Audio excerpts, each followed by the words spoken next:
কৃষ্ণ। সকল বৈষ্ণবের চরণে আমার প্রণাম। ধন্যবাদ যারা জয়েন করেছেন আজকের ক্লাসে।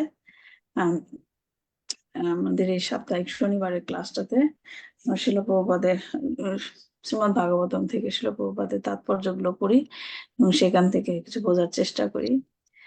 আমরা প্রথম স্কন্ধের 12 নম্বর অধ্যায় আছি। আজকে আমরা 23 নম্বর শ্লোক থেকে পড়বো। শুরুতেই জয় রাধা মাধব এবং মঙ্গলাচরণ দিয়ে শুরু করব। আজকে জয় রাধা মাধব এবং মঙ্গলাচরণ করবেন মধুসূদন প্রভু। প্রভু আপনি শুরু করুন। জয় রাধা মাধব কুঞ্জ বিহারী রাধা মাধব কুঞ্জ বিহারী জন কেবলধারী যশোদানন্দন ভজ জন রঞ্জন যশোদানন্দন ভজ জন রঞ্জন যমুনা তীর বনচারী রাধা মাধব কুঞ্জ বিহারী হরে কৃষ্ণ কৃষ্ণ কৃষ্ণ হরে হরে হরে রাম রাম রাম হরে হরে হরে কৃষ্ণ কৃষ্ণ কৃষ্ণ হরে হরে হরে রাম রাম রাম হরে জয় রাধা মাধব জয় রাধা মাধব রাধা মাধব জয় রাধে জয় প্রভুপাদ জয় প্রভুপাদ প্রভুপাদ জয় প্রভুপাদ জয় গুরুদেব জয় গুরুদেব গুরুদেব জয় গুরুদেব জয় গুরু হরি বল হরি বল হরি বল নিতাই গৌর হরি বল। ওম অজ্ঞানতিমিরান্ধস্য জ্ঞানাঞ্জন শলাকয়া চক্ষুরস্মিतं येन तस्मै श्रीगुरुवे नमः। श्रीकृष्णं नमः स्थापितं येन भूतले स्वयं रूपकदामहं दादेश भूतान्तिकं वन्दे प्रभुं श्रीगुरो श्रीयुतपदकमलं श्रीगुरुं कृष्णवञ्चं श्रीरूपं साग्रजातं सहगण रघुनाथं तं सतितं साधुतं सर्वदूतं परिजनसहितं কৃষ্ণ চৈতন্য দেবং শ্রী রাধা কৃষ্ণ পদান সহগুণা শ্রী বিশাখান্বিতাঞ্চ নমঃ বিষ্ণু পাদায় কৃষ্ণ পৃষ্ঠায় ভূতলে শ্রীতে ভক্তি বেদান্ত স্বামীতি নামে প্রচারপতি দেবে গৌরবাণী প্রচারিণে শেষ শূন্যবাদী পাশ্চাত্যদেশ তারিণে মঞ্চকল্পতরু বিশ্ব কৃপা সুন্দর প্রতিকানাং ভবনে বিষ্ণুদ্বৈ নমঃ পঞ্চতত্ত্বম কৃষ্ণ ভক্ত স্বরূপকম কৃষ্ণ ভক্তাপরতাং ভক্তাক্ষম নমঃ ভক্ত শক্তিকারণায় কৃষ্ণ প্রেম প্রদায়তে কৃষ্ণায় কৃষ্ণ চৈতন্য নামে গৌরকিশে নমো হে কৃষ্ণ করুণা সিন্ধু দীনবন্ধু জগৎপতে গোপীকান্ত রাধাকান্ত তপ্ত কাঞ্চন গৌরাঙ্গে রাধে বৃন্দাবনেশ্বরী বিশ্বভানুসুতে দেবী প্রণমামি প্রিয়ে বৃন্দায় তুলসী বৈ যাও কেশবস্তুত বিষ্ণুভক্তি পদে দেবী শক্তিভক্তি কৃষ্ণ চৈতন্য প্রভু নিত্যানন্দ শ্রী অদ্বৈত গদাধর শিবাসাদি শ্রী গৌরঙ্গ হরে কৃষ্ণ কৃষ্ণ কৃষ্ণ হরে হরে হরে রাম রাম রাম হরে হরে নারায়ণং নমস্কৃত্যং নরচৈব নরোত্তমং দেবীং সরস্বতীং ব্যাঘ্র ততো জয় কৃষ্ণ কৃষ্ণ পূর্ণশ্রবণ কীর্তন বিদায়ন্তস্তবজ্রাণি বিভূমতে সর্বদ্রেষু নিত্যং ভগবত সেবায়া ভগবতে উত্তম শ্লোকে ভক্তি ভগবতে নমস্তে। ওম নমো ভগবতে বাসুদেবায় ওম নমো ভগবতে বাসুদেবায়। শ্রীমদ্ ভাগবতম কি জয়, শিল প্রভুপাদ কি জয়, নিতাই গৌর প্রেমানন্দে হরি হরি। তো তো আজকে আমরা 23 নম্বর শ্লোক থেকে পড়বো। শেয়ার করছি শ্লোকটা।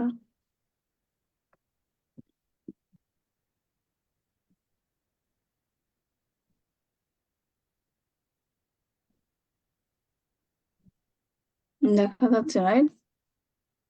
হ্যাঁ, দেখা যাচ্ছে মাতাজি।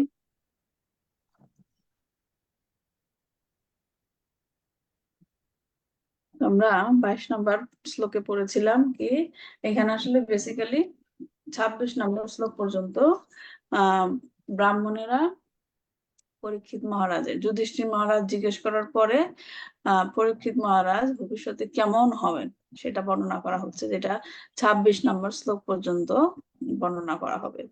হ্যাঁ, তো এখানে ব্রাহ্মণেরা উদাহরণের সহিত, হ্যাঁ, যে পরীক্ষিত মহারাজ এর মতো এই জিনিসটা হবে, এর মতো এই জিনিসটা হবে। হ্যাঁ, তো এইভাবে সে বর্ণনা দিচ্ছে।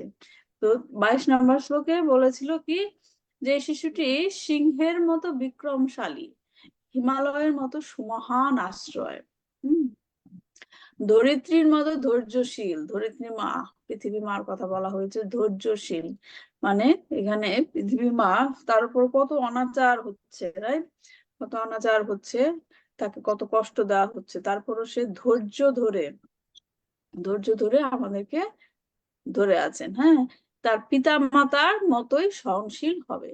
তার পিতা মাতার মতোই মানে পিতা মাতার কথা যে বলা হচ্ছে, পিতা মাতা যে সন্তানের দুষ্টুমি সর্বদা সহ্য করে, শিল প্রভুপাদ পারপোটে লিখেছেন। হ্যাঁ, সকল রকমের দুষ্টুমি, এমনকি সন্তানরা যে মিসবিহেভ করে মা বাবার সাথে, তারপরেও মা বাবা সন্তানদেরকে কি করে, ক্ষমা করে দেয়। তাদের কোনো কোনো পৃথিবীতে এমন কোনো মা বাবা নেই যে সন্তানরা তাদের মা বাবার প্রতি খারাপ ব্যবহার করেছে, এমনকি তাদের ঘর থেকেও বের করে দেয়, রাইট? কিন্তু তারপরেও কি হয়, সন্তানের কোনো খারাপ কিছু তারা কামনা করে না, সবসময় চায় যে আমার সন্তানটা ভবিষ্যতে ভালো যেন হয়। হ্যাঁ, তো সেটাই বলছে যে পিতা মাতার মতোই সহনশীল হবে। তো 23 নম্বর শ্লোকে দেখি কি বলছে, পিতামহ পিতামহ সম সাম্যে প্রসাদে গিরিশোপম আশ্রয় সর্বভূতানাং যথা দেবরমাশ্রয়। পিতামহ সম সাম্যে প্রসাদে গিরিশোপম আশ্রয় সর্বভূতানাং যথা দেবরমাশ্রয়। পিতামহ সম সাম্যে প্রসাদে গিরিশোপম আশ্রয় সর্বভূতানাং যথা দেবরমাশ্রয়।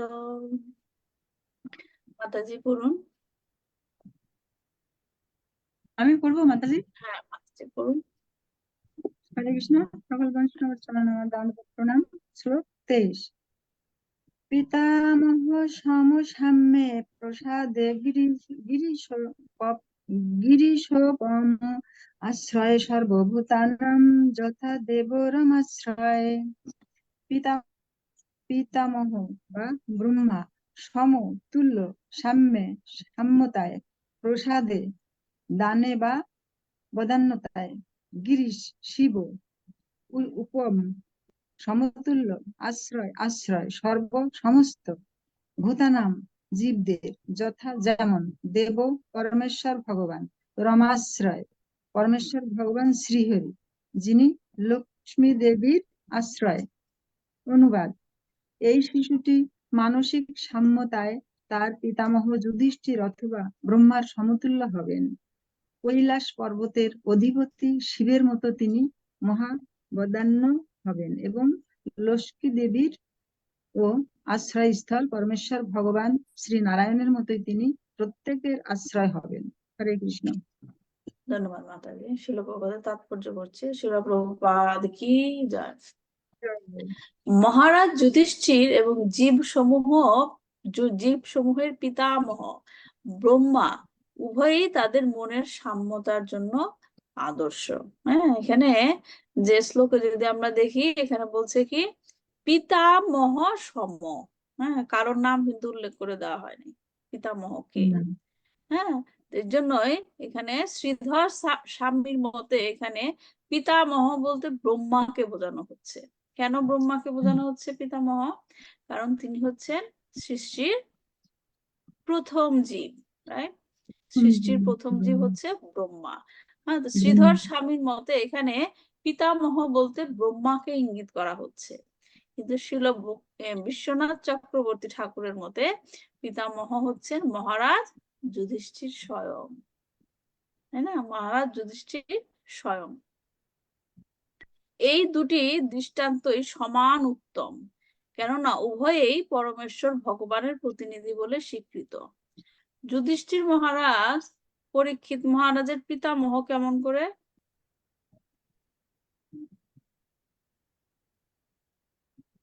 পরীক্ষিত মহারাজের পিতামহ যুধিষ্ঠির কেমন করে হলো? পরীক্ষিত মহারাজের বাবাকে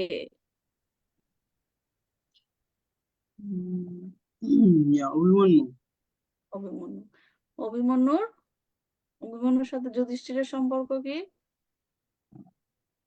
অভিমন্যুর সাথে যুধিষ্ঠির হচ্ছেন বাবার বড় ভাই আর কি, জ্যাঠামশাই বড় আর ভাই, কি, বড় জ্যাঠা। জ্যাঠামশাই। তো এটাই হচ্ছে, এই জন্যই বলা হচ্ছে যে পিতামহ মানে কি? দাদু, যে দাদুর কথা বলা হচ্ছে। যুধিষ্ঠির মহারাজ হচ্ছে পরীক্ষিত মহারাজের দাদু, পিতামহ। তো এটাই বলছে যে ব্রহ্মাকেও বলা যায়, আবার কি যুধিষ্ঠির মহারাজকে বলা যায়, কিন্তু উভয় ক্ষেত্রেই যে উদাহরণটা এখানে দিয়েছে যে তাদের মতো কি হবে, সাম্য, মানসিক সাম্যতা, দুজনের ক্ষেত্রে এই দৃষ্টান্ত সমান, কেননা উভয়েই পরমেশ্বর ভগবানের প্রতিনিধি বলে স্বীকৃত, এবং তাই জীবের কল্যাণে যুক্ত হওয়ার ফলে তাদের উভয়কেই মানসিক সাম্যতা বজায় রাখতে হয়। হ্যাঁ, কেন ভগবানের প্রতিনিধি বলা হচ্ছে? কারণ যুধিষ্ঠির মহারাজ কি করছেন? রাজা। রাজা হচ্ছে ভগবানের প্রতিনিধি।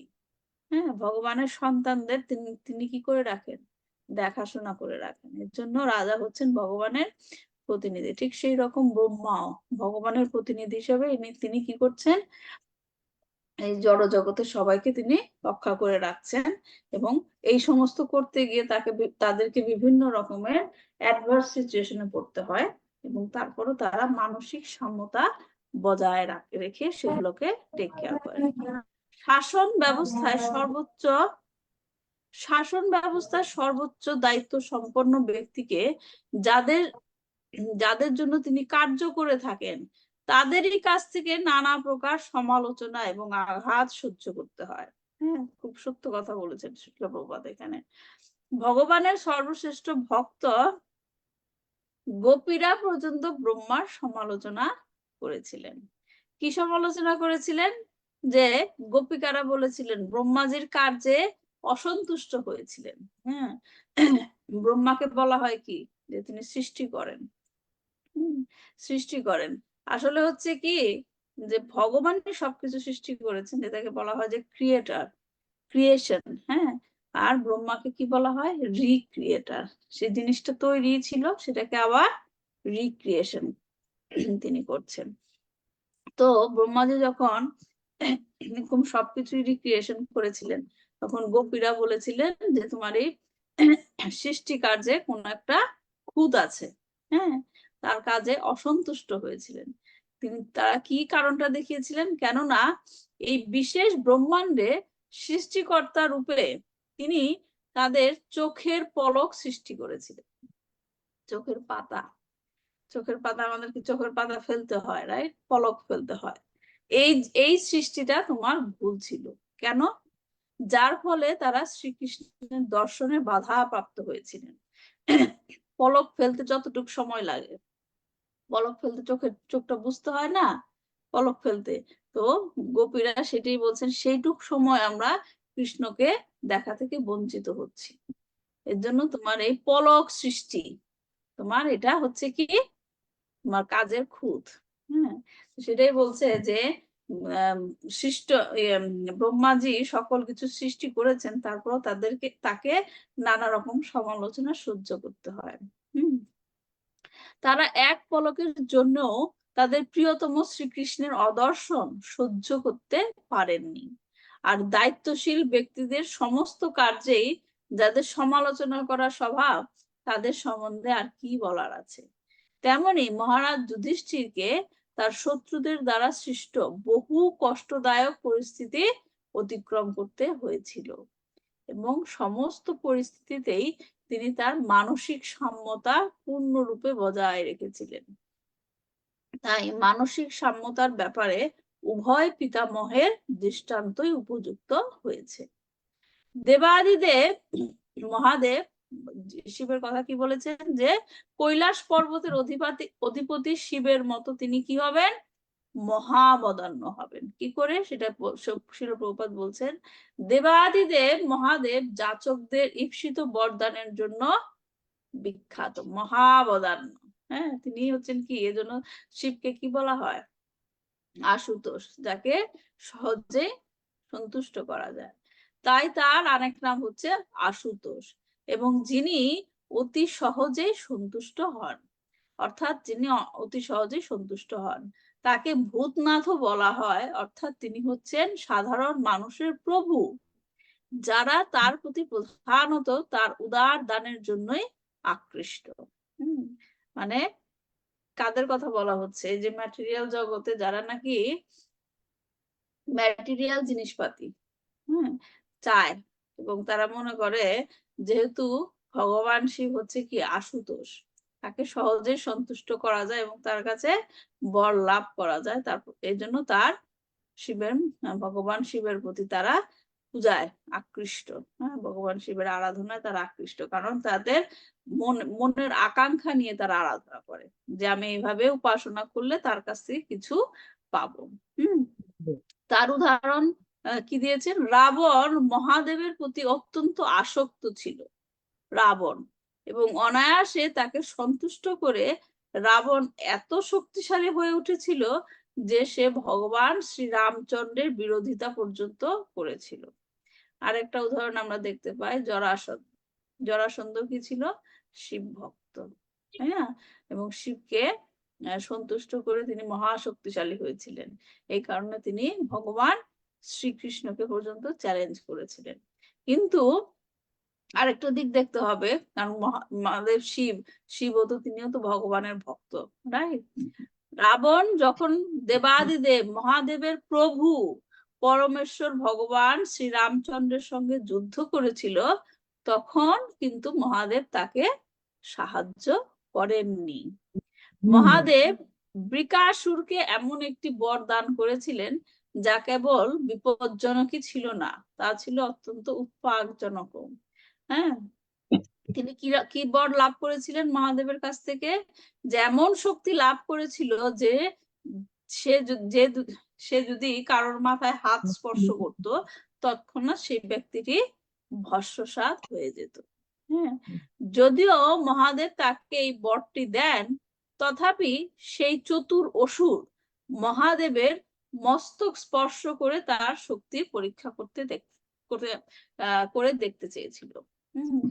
কি চেয়েছিল বৃকাসুর, যখন নাকি শক্তিটা পেল, যে তুমি যদি কারো মাথায় হাত দিয়ে স্পর্শ করো, তৎক্ষণাৎ সে ব্যক্তির মৃত্যু হবে।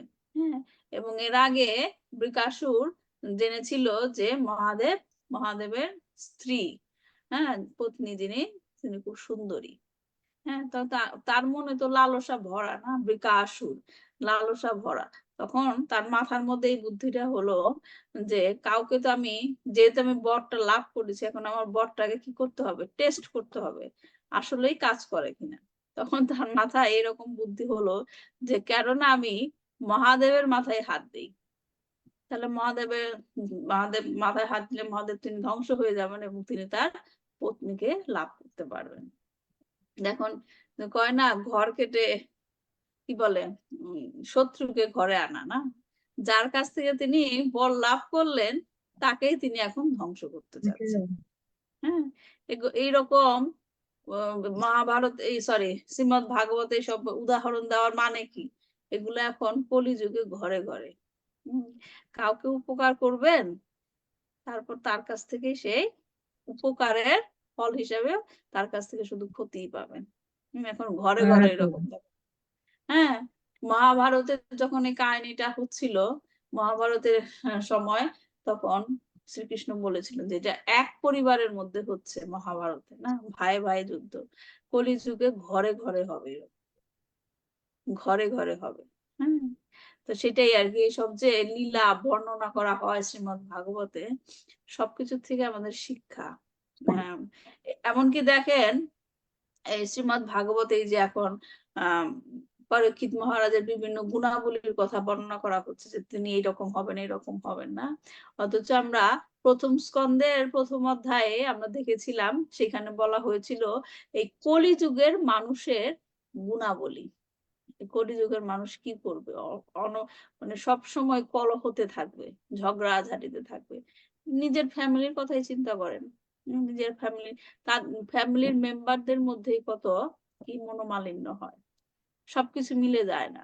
এমনকি আমরা যদি দেখি যে সে ফ্যামিলি কৃষ্ণ ভক্ত প্র্যাকটিস করে, কৃষ্ণ কনসাসনেস প্র্যাকটিস করে, সবাই কিন্তু কৃষ্ণ ভক্ত প্র্যাকটিস করতেছে, মানে ভক্তি, তারপরও তাদের মধ্যে মনোমালিন্য হয়।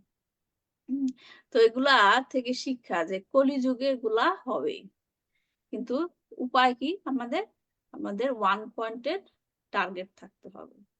হ্যাঁ, একে হা কুরু নন্দন, ভগবান গীতাতে বলেছিল যে সিঙ্গেল পয়েন্টের থাকতে হবে, যে যে রকমই থাকুক সবারই যেন, যদি ফ্যামিলির মেম্বারের মধ্যে যদি মনোমালিন্য হয়েও থাকে, তারপরে যদি আপনি খেয়াল করে দেখেন যে সবাই কৃষ্ণের প্রতি আকৃষ্ট, সবাই কৃষ্ণের প্রতি আকৃষ্ট, তাহলে সমস্যার কিছু নেই, করুক ওর মতো বুদ্ধিমান করুক। এমন কোনো আশা করা উচিত নয় যে আমি যেই ভাবে ভক্তি প্র্যাকটিস করছি সেটাই ঠিক, আর অন্য যেভাবে ভক্তি প্র্যাকটিস করছে সেটার মধ্যে ভুল আছে। এটা কি, এরকম মানসিকতা থাকাটা কি ঠিক? আমি যেভাবে ভক্তি প্র্যাকটিস করছি এটাই ঠিক, হ্যাঁ, অন্য যেভাবে করছে সেখানে ভুল আছে এবং সেখানে আমরা সংশোধন করতে চাই। হ্যাঁ, যে তোমারটা ঠিক হচ্ছে না, সবসময় চিন্তা করতে হবে। ফ্যামিলির মধ্যে গেলে এক্সপিরিয়েন্সটা হয় আমার মাঝে মাঝে, যে ভক্তি প্র্যাকটিসটা আসলে কৃষ্ণের সাথে সেই ব্যক্তির ইন্ডিভিজুয়াল কানেকশন। ঠিক আছে, ভক্তি প্র্যাকটিসটা যেমন ধরেন আমার ফ্যামিলিতে আমার ছেলে কিভাবে কৃষ্ণের সাথে সংযোগ করবে, ভক্তি প্র্যাকটিস করবে, তার নিজের আলাদা একটা চ্যানেল। হ্যাঁ, সে কিভাবে করছে, কৃষ্ণ সে তার কাছ থেকে কিভাবে গ্রহণ করছে, এটা সম্পূর্ণ তাদের ব্যাপার, রাইট? কতটুক পার্সেন্টেজ সে ভগবানের প্রতি সারেন্ডার হয়েছে, কতটুক ভগবান তাকে গ্রহণ করেছে, এটা সম্পূর্ণ তাদের ব্যাপার। কিন্তু আমাদের কি করতে হবে,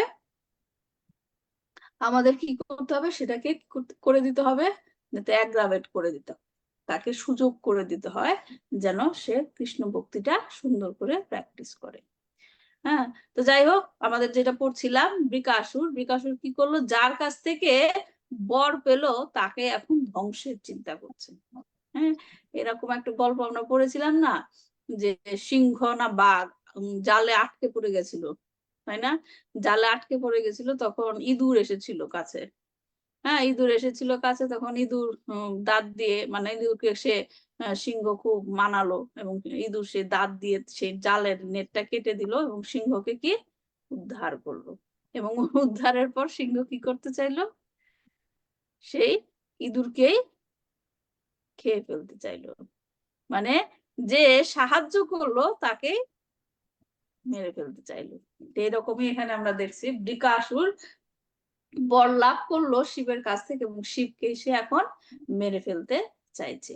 তো সেই যে বিপদে পড়লো শিব, সেই বিপদ থেকে রক্ষা পাওয়ার জন্য তখন মহাদেব কি হলো, শ্রী বিষ্ণুর শরণাগত হলো, এবং শ্রী বিষ্ণু তার মায়া শক্তির দ্বারা বৃকাসুরকে বিমোহিত করে তার নিজের মস্তক স্পর্শপূর্বক তা পরীক্ষা করতে দেখতে বলেছিলেন। কি বলেছিলেন শ্রী বিষ্ণু, যে তুমি এই মহাদেবের কথা শুনছো, যে নাকি কি সব সময় কি গায়ে ছাই মেখে সেখানে শ্মশানে থাকে, তার কথা শুনছো তুমি, যে সে তোমাকে বলেছে তুমি এইরকম বর পেয়েছো, তার মাথা, কারো মাথায় হাত দিলেই সে মরে যাবে, তুমি কেন না তুমি তোমার নিজের মাথায় দিয়ে পরীক্ষা করে দেখো, তোমার নিজের মাথায় হাত স্পর্শ করে দেখো যে আসলে এটা কাজ হচ্ছে কিনা, আর এটা হবেও না, কারণ তুমি মহাদেবের কথা শুনছো। হ্যাঁ, তো সেই বৃকাসুর তো ছিল কি বলবো অল্প বুদ্ধি সম্পন্ন। হ্যাঁ, তখন তাকে সে নিজের মাথায় নিজে হাত দিয়ে নিজেই ধ্বংস হয়ে গেল। তো শ্রী বিষ্ণু তার মায়া শক্তির দ্বারা বৃকাসুরকে বিমোহিত করে তার নিজের মস্তক স্পর্শপূর্বক তা পরীক্ষা করতে দেখতে বলেছিলেন, এবং সে তা করেছিল এবং তৎক্ষণাৎ বিনাশ প্রাপ্ত হয়েছিল। এইভাবে দেবতাদের কাছে বর প্রার্থী এক চতুর যাজকের উপদ্রব থেকে পৃথিবী রক্ষা পেয়েছিল।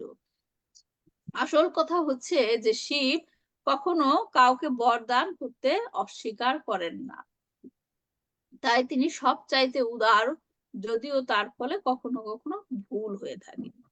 তারপর কি বলা হচ্ছে, আরেকটা কি গুণ, রমা দেবী লক্ষ্মী দেবীরও আশ্রয়স্থল পরমেশ্বর ভগবান নারায়ণের মতোই তিনি প্রত্যেকের আশ্রয় হবেন। সেটা কি রকম, রমা মানে হচ্ছে কি লক্ষ্মী দেবী, তার আশ্রয় হচ্ছেন ভগবান শ্রী বিষ্ণু।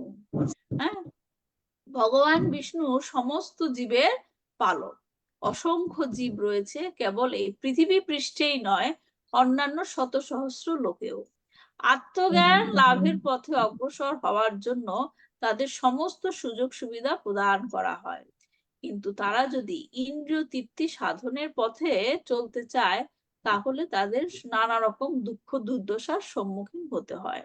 হ্যাঁ, এই সমস্ত দুঃখ দুর্দশার সৃষ্টি করেন ভগবানের মায়া শক্তি। এটা নিয়ে আমরা অনেকবার ক্লাসে আলোচনা করেছিলাম, রাইট?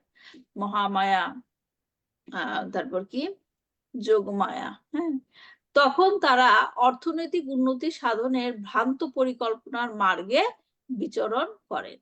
এই সমস্ত অর্থনৈতিক উন্নতি কখনো সফল হয় না, কেননা তা মাই। এই সমস্ত মানুষেরা সর্বদাই মায়া লক্ষ্মীর কৃপার প্রত্যাশী, কিন্তু তারা জানে না যে লক্ষ্মী দেবী কেবল বিষ্ণুর আশ্রয়েই থাকেন। বিষ্ণু ব্যতীত লক্ষ্মী দেবী হচ্ছেন কি মায়া। হ্যাঁ, তার মানে অর্থটা কি, যারা লক্ষ্মী দেবীর ওয়ার্শিপ করতে চান বিষ্ণুকে বাদ দিয়ে, যারা লক্ষ্মী দেবীর উপাসনা করতে চান, লক্ষ্মী দেবীর কাছে বর পেতে চান, তারা তখন কিসের দ্বারা মোহিত হন? মায়া। মায়া দ্বারা মোহিত হন। কারণ তারা বুঝতে পারে না যে লক্ষ্মী দেবী কার আশ্রয়ে থাকেন, বিষ্ণুর আশ্রয়ে থাকেন। সুতরাং লক্ষ্মী দেবীর উপাসনা করতে হলে বিষ্ণুকে নিয়েই উপাসনা করতে হবে, অন্যতুবা লক্ষ্মী দেবী তখন ধরা দেবে মায়া হিসেবে। তাই সরাসরি ভাবে লক্ষ্মী দেবীর কৃপার প্রত্যাশা না করে কেবল বিষ্ণুর আশ্রয় গ্রহণ করাই উচিত। শ্রী বিষ্ণু এবং বৈষ্ণবেরাই কেবল সকলকে আশ্রয় প্রদান করতে পারেন, এবং যেহেতু ভগবান শ্রী বিষ্ণু মহারাজ পরীক্ষিতকে রক্ষা করেছিলেন, তাই যারা তার শাসনের অধীনে থাকতে চেয়েছিল তাদের সর্বতোভাবে রক্ষা করা তার পক্ষে সম্ভব ছিল। দেখেন কি সুন্দর লিঙ্ক করেছে যে লক্ষ্মী দেবী বিষ্ণুর আশ্রয়ে আছে, তাই না? এবং লক্ষ্মী দেবী তখন কি করে, এই সমগ্র জগতের সন্তানদের রক্ষা করে থাকেন, কারণ তিনি আছেন বিষ্ণুর আশ্রয়ে। ঠিক সেইভাবে পরীক্ষিত মহারাজ যেহেতু শ্রী বিষ্ণুর আশ্রয়ে ছিলেন, আছেন এবং সবসময় আছেন, সেই কারণে তার আশ্রয়ে থাকা সকলকে সে রক্ষা করেছিলেন। তো এখানে যেটা বলা হচ্ছে যে শ্রী বিষ্ণু তো রক্ষা করে না, এবং তার আশ্রয়ে থাকা সকল ভক্তরাও অন্য ভক্তদেরকে রক্ষা করেন। হ্যাঁ, কেউ একটা এক্সাম্পল দিয়ে বুঝাতে পারবেন কি করে ভক্তরা, বিষ্ণুর ভক্তরা বা শ্রীকৃষ্ণের ভক্তরা অন্যদের আশ্রয় হিসেবে কাজ করেন, কিভাবে?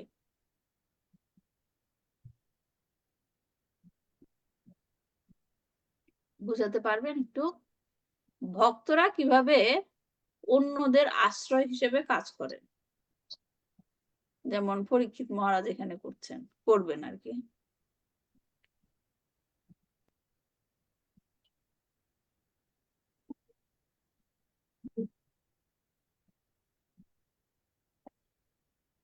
বুঝতে পারছেন না আমার প্রশ্নটা? মাতাজি আরেকটু যদি ইয়া করে বলতেন। জিনিসটা হচ্ছে কি, ভক্তরা এখানে যে লাইনটা বলছে না, শ্রী বিষ্ণু এবং বৈষ্ণবেরাই কেবল সকলকে আশ্রয় প্রদান করতে পারেন। ভগবান বিষ্ণু তো আশ্রয় প্রদান করেন জানি, কিন্তু বৈষ্ণবেরা কিভাবে করে আশ্রয় প্রদান?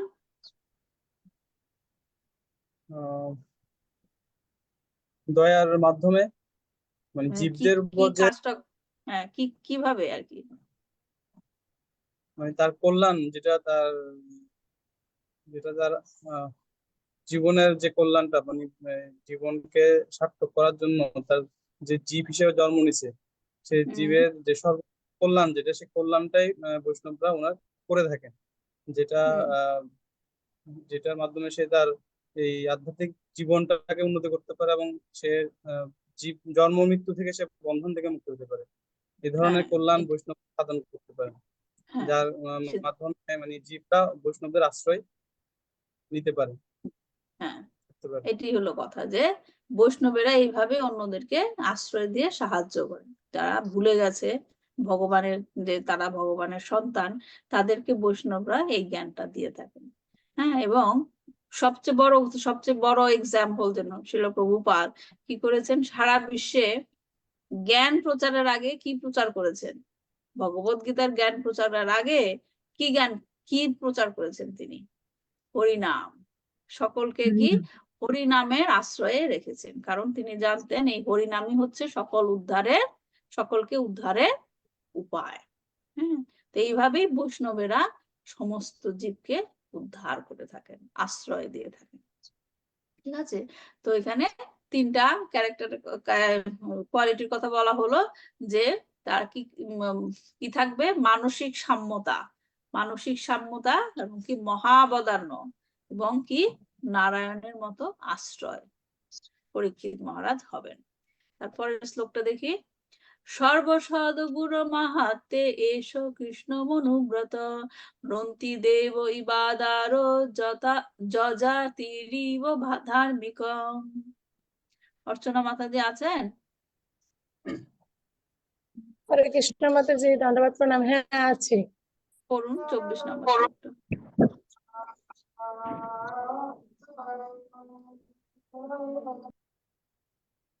উম, 24 নম্বর শ্লোক। হ্যাঁ সর্বসদা মহাস্ত দেব কৃষ্ণানুব্রজ বস্তিম দেব এব রন্তি দেব। মাতাজি, আমার হচ্ছে লাইটের সমস্যা আছে, আমি একটু অন্য জায়গায় বসেছি তো, এখন দেখতে পাচ্ছি না। আচ্ছা, তাহলে অন্য কেউ পড়ুন, প্রভুজি পড়ুন। সর্বসদ গুণ মাহাত্মে মাহাত্মে এস কৃষ্ণ মনোব্রত দেব ইবতার যজাতিরিব ধার্মিক। অর্থ: সর্বসদ্গুণ মাহাত্মে আহ সমস্ত দিব্য গুণের দ্বারা যিনি মহিমান্বিত, এসো এই শিশু কৃষ্ণম কৃষ্ণম কৃষ্ণের মতো অনুব্রত, তার পাদাঙ্ক অনুসরণকারী, রন্তি দেব ইব মত উদার্য, যজাতীয় যজাতি ইব মত ধার্মিক ধর্মপরায়ণ। অনুবাদ: এই শিশুটি শ্রীকৃষ্ণের পদাঙ্ক অনুসরণ করে সমস্ত দিব্য গুণ জনিত মহিমায় তারই মতো হবেন। তিনি উদারতায় মহারাজ রন্তিদেব এবং ধর্মযাজনে মহারাজ যযাতির মতো হবেন। হরে কৃষ্ণ। ধন্যবাদ প্রভুজি। তাৎপর্য: শ্রীমদ্ ভগবদ গীতায় ভগবান শ্রীকৃষ্ণের অন্তিম উপদেশ হচ্ছে যে সকলে যেন তাদের সমস্ত তথাকথিত ধর্ম পরিত্যাগ করে কেবল তারই শরণাগত হয়। দুর্ভাগ্যবশত অল্প বুদ্ধি সম্পন্ন মানুষেরা ভগবানের এই মহান উপদেশ গ্রহণ করতে চায় না, কিন্তু যারা প্রকৃত বুদ্ধিমান তারা এই অনুপম উপদেশটি গ্রহণ করে অসীম সৌভাগ্য লাভ করে। মূর্খ মানুষেরা জানে না যে সঙ্গের মাধ্যমে গুণ অর্জন হয়। জড়জাগতিক বিচারে আমরা দেখতে পাই যে অগ্নির সান্নিধ্যে আসার ফলে যে কোনো বস্তু উত্তপ্ত হয়, তেমনি পরমেশ্বর ভগবানের সঙ্গ প্রভাবে মানুষ ভগবানেরই মতো গুণান্বিত হয়ে ওঠে। পূর্বে আমরা আলোচনা করেছি যে ভগবানের ঘনিষ্ঠ সান্নিধ্যের ফলে জীব ভগবানের গুণাবলীর 78% অর্জন করতে পারেন। কত সুন্দর কথা, যে জীব ভগবানের গুণাবলীর 78% অর্জন করতে পারেন। জীব ভগবানের মত গুণ সম্পন্ন হয়, কারণটা কি? কারণ হচ্ছে আমরা হচ্ছে ওনার অংশ, অংশ। হ্যাঁ, কারণে এটার একটা উদাহরণ দিয়ে বুঝান যদি আমরা বলি। এখানে তো আগুনের কথা বলা হচ্ছে, আপনি আরেকটা উদাহরণ দেন।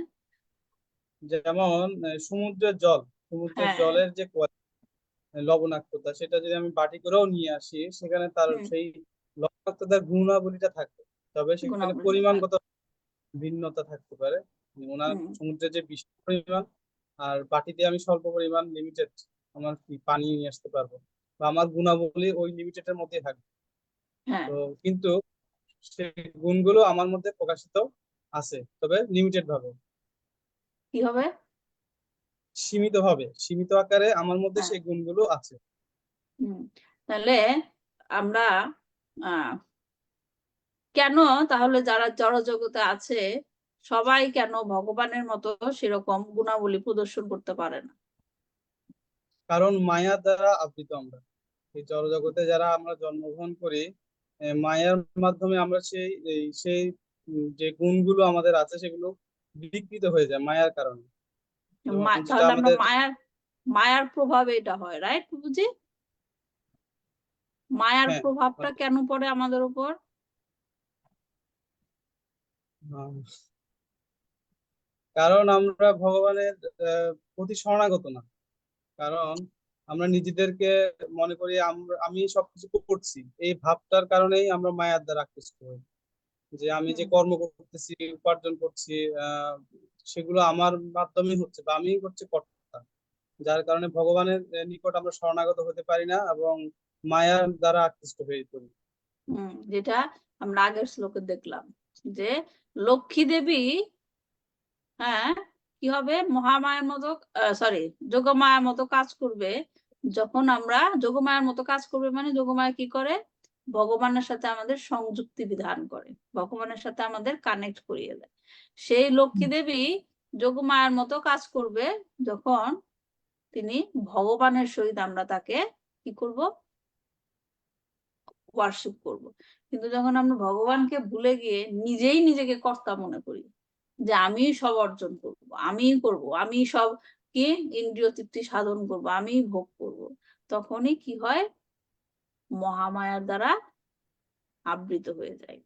যেমন আগুনের চিৎকণা, আগুনের স্ফুলিঙ্গ যখন আগুন থেকে ছিটকে পড়ে তখন কিন্তু আগুনের মতোই তাপ থাকে, কিন্তু যখন সেটা মাটিতে পড়ে যায় তখন সে তার গুণাবলী হারিয়ে ফেলে। মাটিতে ছুঁয়ে পড়ে যখন, তখন সে গুণাবলী আর থাকে না। তার মানে আমরা যেমন আত্মা, পরমাত্মার মানে একই রকমের গুণাবলী বিশিষ্ট, যখনই আমরা এই 3 modes of material nature, ত্রিগুণের সাথে যুক্ত হয়ে যায়, তখনই আমাদের গুণাবলীটা হারিয়ে যায়। হারিয়ে যায় মানে কি? সুপ্ত অবস্থায় থেকে যায়, সুপ্ত হয়ে যায়, এবং সেটাকে জাগানোর উপায়টা কি? হরিনাম সংকীর্তন, হরিনামের মাধ্যমে সেটাকে জাগানো যায়। তো সেটাই বলছিলাম, ভগবানের ঘনিষ্ঠ সান্নিধ্যের ফলে, ভগবানের ঘনিষ্ঠ সান্নিধ্য আমরা কিভাবে পাবো? ভগবান শ্রীকৃষ্ণের কাছে, ভগবান শ্রীকৃষ্ণকে কি আমরা কাছে দেখতে পারবো? আমাদের সামনে বসে আছে, সেইটাকে কি ঘনিষ্ঠ সান্নিধ্য বলছে? ভগবানের ঘনিষ্ঠ সান্নিধ্য কিভাবে সম্ভব পাওয়া? অর্চনা মাতাজি, কি মনে হয় ভগবানের ঘনিষ্ঠ সান্নিধ্য আমরা কিভাবে পাবো? হরে কৃষ্ণ মাতাজি, দণ্ডপাত প্রণাম। এটা পাবো হচ্ছে গুরুর একজন গুরুর মাধ্যমে। আমরা তো সরাসরি ভগবান শ্রীকৃষ্ণের কাছে যেতে পারবো না, তা গুরুর মাধ্যমে তাকে ভগবানের কাছে আমার যেতে পারবো। হ্যাঁ, মানে শুদ্ধ ভক্তের সান্নিধ্য, শুদ্ধ ভক্তের সান্নিধ্য। তারপর কি সেটাও সম্ভব হয়? কি করতে হবে? ভগবানের নাম লীলা স্মরণ, ভগবানের বাণী স্মরণ, ভগবান কি বলে গেছেন আমাদের, হ্যাঁ, সেগুলার মাধ্যমে আমরা ভগবানের ঘনিষ্ঠ সান্নিধ্য লাভ করতে পারবো। এবং যখনই ভগবানের ঘনিষ্ঠ সান্নিধ্য লাভ হবে তখন জীব তার গুণাবলী, ভগবানের গুণাবলী 78% অর্জন করতে পারে। ভগবানের নির্দেশ পালন করার অর্থ হচ্ছে, এই যে বলছে, ভগবানের নির্দেশ পালন করার অর্থ হচ্ছে ভগবানের সঙ্গ করা। ভগবানের নির্দেশ আমরা কোথায় পাবো? ভগবানের নির্দেশগুলো আমরা কোথায় পাবো? গুরুর কাছে পাবো আমরা। হ্যাঁ, গুরুর কাছে তো পাবেন, কিন্তু সরাসরি আমরা কোথায় ভগবান নির্দেশ দিয়েছে? শ্রীমদ্ ভগবদ গীতায় আছে। শ্রীমদ্ ভগবদ গীতায় আছে। হ্যাঁ, এখন সেই নির্দেশগুলো বোঝার জন্য ভগবান আমাদেরকে গুরুর কাছে যেতে হবে এবং শুদ্ধ ভক্তের কাছে যেতে হবে, যেন আমরা সেই নির্দেশাবলীগুলি বুঝতে পারি, বুঝে সেগুলাকে আমরা ফলো করতে পারি। ভগবান কোনো জড় বস্তু নন, তার উপস্থিতি এই সঙ্গ করার জন্য আবশ্যক। ভগবান সর্বত্র সর্বদা বিরাজমান, কেবল তার আদেশ পালন করার মাধ্যমে তার সঙ্গ করা সম্ভব। কেননা তিনি পরম তত্ত্ব হওয়ার ফলে তার উপদেশ, তার নাম, যশ, গুণ এবং সামগ্রী সবকিছুই তার থেকে অভিন্ন। ভগবান স্বয়ং ভগবান এবং ভগবানের নামের মধ্যে কোনো পার্থক্য নেই। ঠিক আছে? কোন এক ক্লাসে শুনেছিলাম যে আমরা যে পূজা করি না, পূজার যে বিভিন্ন বাসন পাতি থাকে, এগুলো হচ্ছে ভগবানের এক একটা ম্যানিফেস্টেশন। হ্যাঁ, যে প্রদীপ দেই, তারপর কি ধূপ দেই, তারপর ফুল দেই, হ্যাঁ, সবকিছুই ভগবানের ম্যানিফেস্টেশন, সম্প্রসারণ। তার মানে ভগবান সদা সর্বদা সমস্ত জায়গায় বিরাজমান। হ্যাঁ, এবং এগুলো প্র্যাকটিসের মাধ্যমে আমরা ভগবানের সান্নিধ্য কি করতে পারি? অনুভব করতে পারি। মহারাজ পরীক্ষিত তার মাতার গর্ভ থেকে শুরু করে তার জীবনের অন্তিম সময় পর্যন্ত ভগবানের সঙ্গ করেছিলেন এবং এইভাবে তিনি সম্পূর্ণরূপে ভগবানের প্রধান সদ্গুণগুলি অর্জন করেছিলেন। এখানে যে শ্লোকে লেখা আছে যে কি, শ্রীকৃষ্ণের পদাঙ্ক অনুসরণ করে সমস্ত দিব্যজনিত মহিমায় তারই মতো হবেন। তারই মতন হবেন মানে বলে দেওয়া হয় নাই, এটা মানে এটা না যে তিনি নিজেই ভগবান হয়ে যাবেন, তার অর্থ কিন্তু এটা না। তার গুণাবলীগুলি তিনি অর্জন করবেন, 100% না। কত পার্সেন্ট বলা হয়েছে এখানে? 78%। 78%। 78% লাভ করা যায়। তারপর রন্তি দেবের কথা বলা হয়েছে কি, যে তিনি উদারতায় রন্তি দেবের মতো হবেন। শিল প্রভুপাদ কি লিখেছেন পড়ি। প্রাক মহাভারত যুগের এক বিখ্যাত রাজা মহাভারতে দ্রোণ পর্ব 67-তে সঞ্জয়কে উপদেশ দেওয়ার সময় নারদ মুনি যার উল্লেখ করেছিলেন। আতিথ্য প্রদান এবং আহার্য বিতরণের জন্য তিনি ছিলেন এক মহান রাজা। এমনকি ভগবান শ্রীকৃষ্ণ তার দান এবং আতিথ্যের জন্য প্রশংসা করেছেন। বশিষ্ঠ মুনিকে শীতল জল প্রদান করার জন্য তিনি তার কাছ থেকে বর লাভ করেছিলেন এবং তার ফলে তিনি স্বর্গলোক প্রাপ্ত হয়েছিলেন। তিনি ঋষিদের ফল, মূল এবং পত্র সরবরাহ করতেন এবং তার ফলে তিনি তাদের কাছে তার সমস্ত বাসনা পূর্তির আশীর্বাদ লাভ করেছিলেন। যদিও তিনি ক্ষত্রিয় ছিলেন, তথাপি তিনি কখনো মাংস ভক্ষণ করেননি। তিনি বিশেষভাবে বশিষ্ঠ মুনির পরিচর্যা করেছিলেন এবং তার আশীর্বাদের ফলেই কেবল তিনি স্বর্গলোকে স্থান লাভ করেছিলেন। তিনি ছিলেন সমস্ত পুণ্যবান রাজাদের অন্যতম, যাদের নাম প্রাতে এবং সন্ধ্যায় স্মরণীয়। তাহলে কি রন্তি দেবের মতো তিনি উদার ছিলেন, উদার হবেন আর কি, পরীক্ষিত মহারাজ উদার হবেন। যজাতির মতো ধর্মযাজক হবেন। কি যজাতির মতো?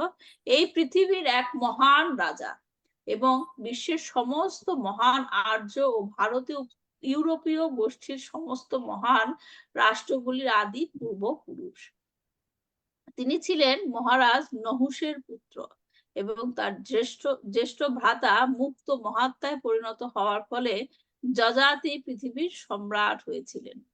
তিনি কয়েক হাজার বছর ধরে পৃথিবী শাসন করেছিলেন এবং বহু যজ্ঞ ও পূর্ণ কর্ম সম্পাদন করেছিলেন, যার বর্ণনা ইতিহাসে রয়েছে। যদিও তার প্রথম যৌবন অত্যন্ত কামাসক্ত এবং ভাব প্রবণতার কাহিনীতে পূর্ণ ছিল। তিনি শুক্রাচার্যের অত্যন্ত প্রিয় কন্যা দেবযানীর প্রতি প্রণয়াসক্ত হন। দেবযানী তাকে বিবাহ করতে চান, কিন্তু ব্রাহ্মণ কন্যা বলে তিনি প্রথমে তাকে প্রত্যাখ্যান করেন। শাস্ত্রের নির্দেশ অনুসারে ব্রাহ্মণই কেবল ব্রাহ্মণ কন্যাকে বিবাহ করতে পারে। সেই যুগে মানুষ বর্ণ সংকরের ব্যাপারে বিশেষ সতর্ক ছিলেন, কিন্তু শুক্রাচার্য এই অবৈধ বিবাহের নিয়মটি সংশোধন করে রাজা যযাতিকে দেবযানীর পাণি গ্রহণ করতে প্ররোচিত করেন। শর্মিষ্ঠা নামক দেবযানীর এক সখীও সম্রাটের প্রতি প্রণয়াসক্ত হন। তিনি যে দেবযানীর সঙ্গে রাজগৃহে গমন করেছিলেন। শুক্রাচার্য সম্রাট যযাতিকে নিষেধ করেছিলেন তিনি যেন কখনো শর্মিষ্ঠাকে তার শয়নকক্ষে না রাখেন, কিন্তু যযাতি তার সেই নির্দেশ পালন করতে পারেননি। গোপনে তিনি শর্মিষ্ঠাকে বিয়ে করেছিলেন এবং তার মাধ্যমে কয়েকটি পুত্রের জন্ম হয়েছিল। দেবযানী যখন সেই কথা জানতে পারেন, তখন তিনি তার পিতার কাছে ফিরে গিয়ে এ বিষয়ে অভিযোগ করেন। যযাতি দেবযানীর প্রতি অত্যন্ত আসক্ত ছিলেন এবং যখন তিনি তাকে ফিরিয়ে আনবার জন্য তার শ্বশুরালয়ে যান, তখন শুক্রাচার্য তার প্রতি ক্রুদ্ধ হয়ে তাকে জরাগ্রস্ত হবার অভিশাপ দেন। যযাতি সে অভিশাপ ফিরিয়ে নেওয়ার জন্য তার শ্বশুরের কাছে বিনীতভাবে প্রার্থনা করেন। শুক্রাচার্য তখন তাকে বলেন যে তার কোনো পুত্র যদি তার সেই জরা গ্রহণ করে তাকে যৌবন দান করেন, তাহলেই তিনি কেবল তার যৌবন ফিরে পেতে পারেন। যযাতির 5টি পুত্র ছিল, দেবযানীর 2টি, শর্মিষ্ঠার 3টি। তার 5 পুত্ররা হলেন যদু, তুর্বসু, দুহু, অনু এবং পুরু। এই 5টি পুত্র থেকে 5টি বিখ্যাত রাজবংশের উদ্ভব হয়েছে: যদু বংশ, যবন তুরস্ক বংশ, ভোজ বংশ, স্ম্লেচ্ছ বংশ এবং কৌরব বংশ। এই 5টি বংশ সারা পৃথিবী জুড়ে ছড়িয়ে পড়েছিল। তার পুণ্য কর্মের প্রভাবে তিনি স্বর্গলোক প্রাপ্ত হয়েছিলেন, কিন্তু আত্মশ্লাঘা এবং অন্যান্য মহাত্মাদের সমালোচনা করার জন্য তিনি সেখান থেকে পতিত হন। তার পতনের পর তার কন্যা এবং দৌহিত্র তাদের সঞ্চিত পুণ্য তাকে দান করেন এবং তার দৌহিত্র ও সখা শিবির সাহায্যে তিনি পুনরায় স্বর্গলোকে উন্নীত হন, যেখানে তিনি যমরাজের সভার সদস্য এবং ভক্ত রূপে বাস করছেন। তিনি 1000-এরও অধিক যজ্ঞ করেছিলেন। তিনি অত্যন্ত পরাক্রমশালী রাজা ছিলেন। তার রাজকীয় ক্ষমতা সারা পৃথিবী জুড়ে বিস্তার লাভ করেছিল। অত্যন্ত কামাসক্ত হওয়ার ফলে তিনি যখন শুক্রাচার্যের শাপে জরাগ্রস্ত হন, তখন তার সর্বকনিষ্ঠ পুত্র পুরু 1000 বছরের জন্য তাকে যৌবন দান করেছিলেন। অবশেষে তিনি সংসার জীবনের প্রতি বিরক্ত হন এবং তার পুত্র পুরুকে তার যৌবন ফিরিয়ে দেন। তিনি যখন তার রাজ্য পুরুকে দান করতে চান, তখন তার সভাসদ এবং প্রজারা অসম্মতি প্রকাশ করেন, কিন্তু তিনি যখন প্রজাদের কাছে পুরুর মহিমা বিশ্লেষণ করেন, তখন তারা পুরুকে তাদের রাজা রূপে গ্রহণ করে স্বীকৃত হন। তারপর সম্রাট যযাতি গৃহস্থ জীবন থেকে অবসর গ্রহণ করে বনবাসী হয়েছিলেন। যযাতির কথা কি বলেছে? ধর্ম যাজনে। হ্যাঁ, দেখেন সারা জীবন কি করলো? শুধুমাত্র তার ইন্দ্রিয় তৃপ্তির পিছনে ছুটেছিল, কিভাবে তার ইন্দ্রিয় তৃপ্তি সাধনে তিনি লাভবান হতে পারেন, সফল হতে পারেন। কিন্তু জীবনের শেষ পর্যায়ে গিয়ে তিনি যখন বুঝতে পারলেন যে এগুলি কেবলই মরীচিকা, এগুলার কোনো কি লাভ নেই, কোনো কিছুরই অর্জন নেই, তখন তিনি সেগুলো ছেড়ে দিলেন। যাই হোক, এখানে যযাতির কথা বলা হচ্ছে যে তিনি ধর্ম যাজনে যযাতির মতো হবেন। তারপর 25 নম্বর শ্লোকটা, ধৃত্যাবলি সম কৃষ্ণে প্রহ্লাদৈব সদ্গ্রহ আহর্তে সহস্রমেধানাং বৃদ্ধানাং পর্যুপাসকম। আর কেউ কি পড়ার আছেন? কেউ পড়বেন? পড়বো আমি মাতাজি। পড়েন। শ্লোক 25। ধৃত্তা বলিষ্ঠম কৃষ্ণে প্রহ্লাদ ইব সদগ্রহ আহর্তৈষ অশ্বমেধানাম নিধানাম পর্যুপাসক। ধৃত্তা ধৈর্যে, বলিসম বলি মহারাজের মতো, কৃষ্ণে শ্রীকৃষ্ণের প্রতি, প্রহ্লাদ মহারাজ, ইব মতো, সৎগ্রহ ভক্ত, আহর্তা অনুষ্ঠানকারী, এসো এই শিশু, অশ্বমেধার নাম অশ্বমেধ যজ্ঞের, বিদ্যানাম বৃদ্ধ এবং অভিজ্ঞ ব্যক্তিদের, পর্যুপাসক অনুগামী।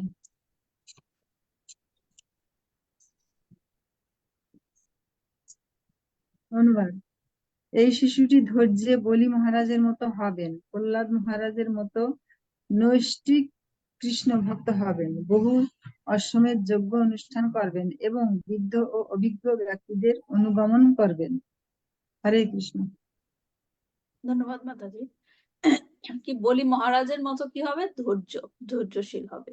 বলি মহারাজের কথা বলা হচ্ছে এখানে। তাৎপর্যে ভগবত ভক্তির ক্ষেত্রে দ্বাদশ মহাজনের অন্যতম বলি মহারাজ একজন মহাজন, কেননা তিনি ভগবানের প্রসন্নতা বিধানের জন্য সবকিছু উৎসর্গ করেছিলেন এবং ভগবানের সেবার জন্য তার সে উৎসর্গ করার পথে বাধা দিয়েছিলেন বলে তিনি তার তথাকথিত গুরুর সঙ্গে তার সম্পর্ক ছিন্ন করেছিলেন।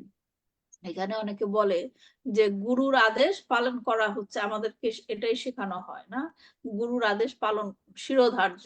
হ্যাঁ, তো বলি মহারাজ কেন তার গুরুর কথা শুনলেন না? কারণটা কি দেওয়া যায়, কেন বলি মহারাজ তার গুরুর কথা শুনলেন না? কারণ বলি মহারাজ বলেছিলেন যে মানে এ হচ্ছে ব্রাহ্মণ অবতার হিসেবে, যেহেতু বিষ্ণু এসেছিলেন বলি মহারাজের কাছে, তো তখন উনি তার কাছে চেয়েছিলেন 3 পদ ভূমির কথা চেয়েছিলেন, কিন্তু শুক্রাচার্য সেটা জানতে পারতেন যে উনি বিষ্ণু অবতার হিসেবে আসছেন। তো বলি মহারাজকে বলেছিলেন যে যে তুমি এই বামন দেবতাকে কি দিও না, কোনো তোমার যে দক্ষিণা আছে সেটা দিও না, কারণ উনি বিষ্ণু এই বামন দেব রূপে তোমার কাছে আসছে দান নেওয়ার জন্য। তো তখন বলি মহারাজ বলছে যে স্বয়ং ভগবান যখন আমার কাছে দান চাইতে এসেছেন, সেটা থেকে বড় মহিমান্বিত আর কি হইতে পারে। তো তখন বলছে, যখন শুক্রাচার্য বলছিলেন যে তুমি যদি ওনাকে দান দাও তাহলে তোমার সাথে আমার কোনো সম্পর্ক থাকবে না। তো তখন বলি মহারাজ সেটা স্বীকার করে নেয় এবং ভগবানকে সে দান করেন। না, আমার প্রশ্ন ছিল কেন কেন গুরুর কথাটা শুনলো না, কারণটা কি? কারণ ভগবানের যে সেবার জন্য নিষেধ করা হয়েছিল আর কি, গুরু ভগবানের যে সেবার প্রতি যে বলি মহারাজের আগ্রহ, সেটা প্রতি উনি বিদ্বেষ দেখিয়েছিলেন, যার কারণে উনি গুরুর কথা মানেননি। তার মানে কারণটা কি হলো আসলে? গুরুর কাজটা কি আমাদের জীবনে? গুরুর গুরুর কাজটা কাজ কি? ভগবানের সাথে আমাদের সম্পর্ক তৈরি করা। সম্পর্ক তৈরি করা। কিন্তু এইখানে বলি মহারাজের গুরু কি কাজ করছিল? উনি ভগবানের সাথে ওনার সম্পর্কের মানে বাধা হয়ে দাঁড়িয়েছিলেন উনি। বাধা হয়ে যেটা দাঁড়িয়েছিল। ভগবান তার মানে তিনি গুরুর যে আসল দায়িত্ব সেই জিনিসটা পালন করছিলেন না, এবং সেই কারণে বলি মহারাজ সহজেই তার গুরুর আদেশ অমান্য করেছিলেন। কারণ উদ্দেশ্যটাই হচ্ছে ভগবানের কাছে যাওয়া, ভগবানের সাথে আমাদের যোগ সম্পাদন করা, সংযোগ বিধান করা, এবং গুরুর কাজ হচ্ছে সেই কাজটা করে দেওয়া, আমাদেরকে সাহায্য করা। কিন্তু গুরু যদি সেই সংযোগের ক্ষেত্রে বাধা প্রদান করে, তাহলে সে গুরু তিনি নিজেই সেই গুরুর কোয়ালিফিকেশনটা হারিয়ে ফেলে। হ্যাঁ, তাই তাকে বলি মহারাজ কি করেছিলেন? তার আদেশ অমান্য করেছিলেন। হ্যাঁ, মাতাজি সব রকম। সরি মাতাজি এখানে আমি মানে এরকম এই প্রসঙ্গটা আসলে আমি বাস্তবে পেয়েছি কয়েকজনের কাছ থেকে, যে মানে ইসকনে আসছেন, অনেক প্রভুদের সান্নিধ্যে আছে, কিন্তু গুরু চেঞ্জ করবে না বলতেছেন।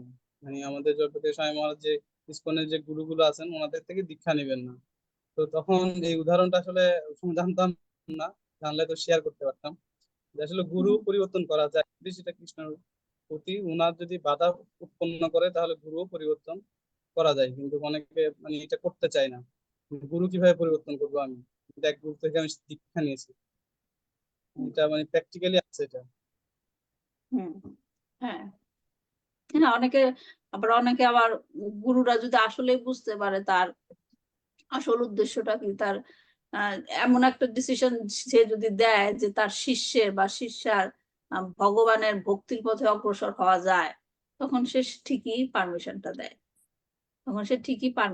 বেসিক্যালি তারা গুরুর পারমিশন নিয়ে আগাতে চায়।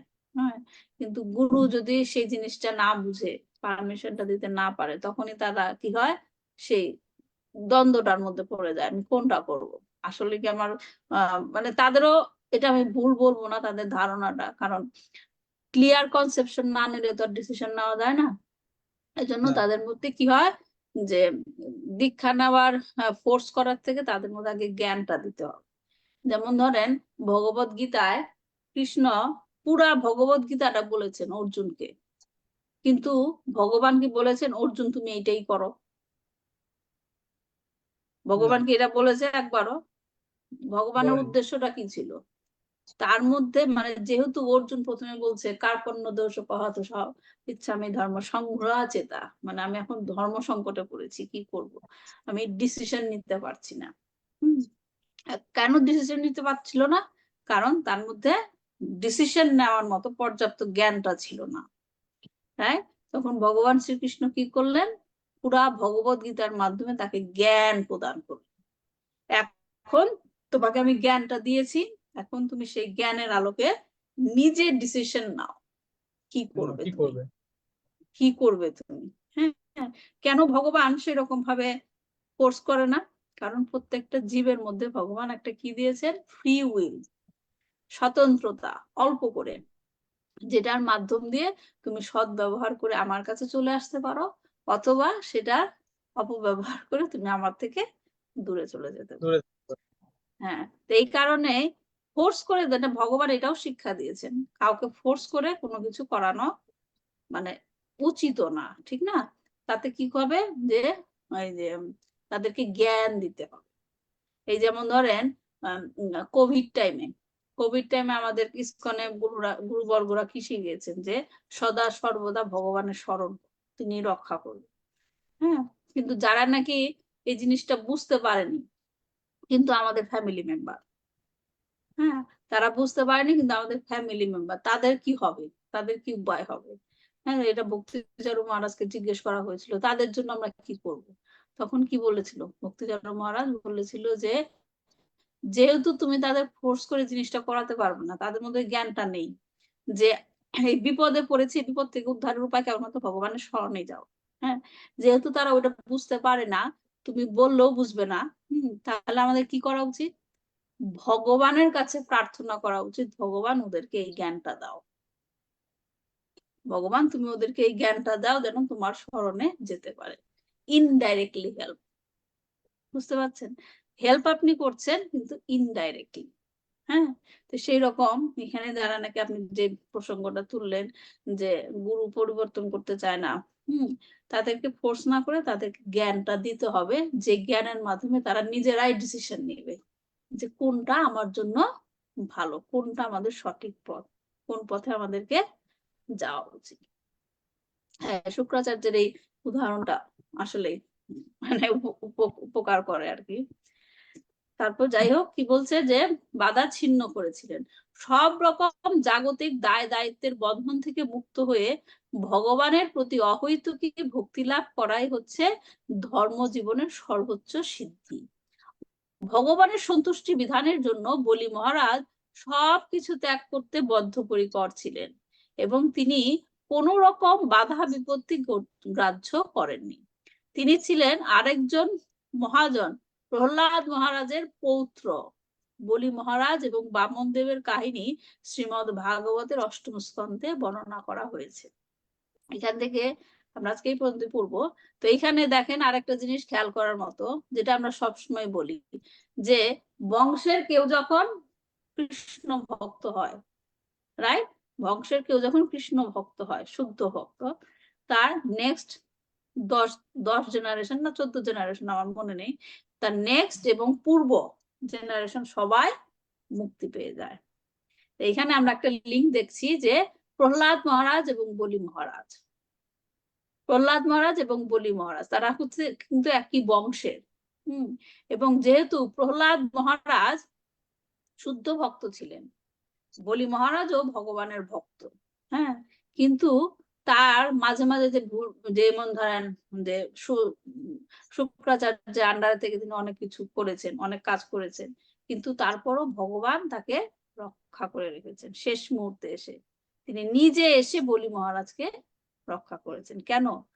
প্রহ্লাদ মহারাজের সেই, কারণ প্রহ্লাদ মহারাজ ছিল তার শুদ্ধ ভক্ত, এবং তারই বংশে যেহেতু বলি মহারাজ, যদিও তিনি ভক্তি প্র্যাকটিস করতেন, কিন্তু তার আশেপাশে যে বাধাগুলি ছিল সেগুলাকে তিনি নিজে স্বয়ং এসে বামন রূপে সেখানে এসে তাকে সেই সমস্ত বাধা থেকে রক্ষা করলেন। এটাই হচ্ছে ভগবানের ভক্তি আর কি। যিনি শুদ্ধ ভক্ত তার বংশের সকলকেও ভগবান সে রূপে রক্ষা করে থাকেন। যেমন পরীক্ষিত মহারাজ, তিনিও কি শুদ্ধ ভক্তের বংশের একজন, রাইট? তিনি নিজেও ভক্ত, কিন্তু তারপরও ভগবান ওই জিনিসটা খেয়াল করেও তাকে তার বংশের একজনকে রক্ষা করার জন্য পরীক্ষিত মহারাজকে কি তার মাতৃগর্ভ থেকে তিনি রক্ষা করে আসছেন, এবং এমনকি তার মৃত্যুটাও তিনি রক্ষা করেছেন।